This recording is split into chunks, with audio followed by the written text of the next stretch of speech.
Уважаемые коллеги, добрый день.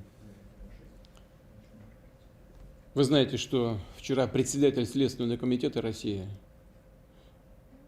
Александр Иванович Бастрыкин доложил о первых результатах расследования диверсии, совершенной на Крымском мосту. Данные криминалистической и других экспертиз, а также оперативная информация говорят о том, что взрыв, устроенный 8 октября, это террористический акт. Теракт, направленный на разрушение гражданской, критически важной инфраструктуры России.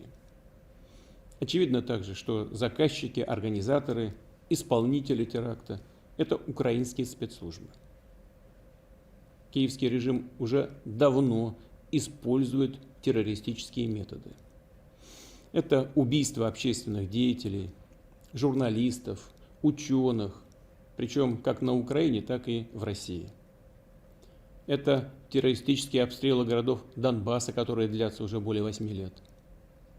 Это и акты атомного терроризма, имею в виду ракетно-артиллерийские удары по Запорожской АЭС. Но не только. Спецслужбы Украины осуществили также уже 3 террористических акта в отношении Курской АЭС России, неоднократно подрывая линии высокого класса напряжения электростанции. В результате 3-го такого теракта было повреждено сразу 3 таких линии. Принятыми мерами ущерб был в кратчайшие сроки ликвидирован, каких бы то ни было серьезных последствий не допущено. Но совершен и целый ряд других терактов и попыток подобных преступлений в отношении объектов электроэнергетики и газотранспортной инфраструктуры нашей страны, включая попытку подрыва на одном из участков газотранспортной системы «Турецкий поток». Все это доказано объективными данными, в том числе и показаниями самих задержанных исполнителей этих терактов. Как известно, представители России не допускают к расследованию причин взрывов и уничтожения международных газотранспортных систем, проходящих по дну Балтийского моря.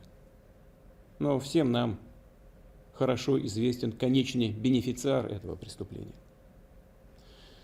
Таким образом, киевский режим своими действиями фактически поставил себя на одну доску с международными террористическими формированиями, с самыми одиозными группировками. Оставлять без ответа преступления подобного рода уже просто невозможно.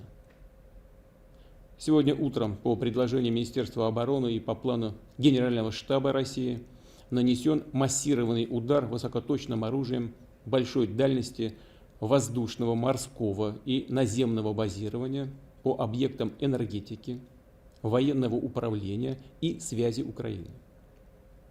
В случае продолжения попыток проведения на нашей территории терактов ответы со стороны России будут жесткими и по своим масштабам будут соответствовать уровню угроз, создаваемых Российской Федерацией.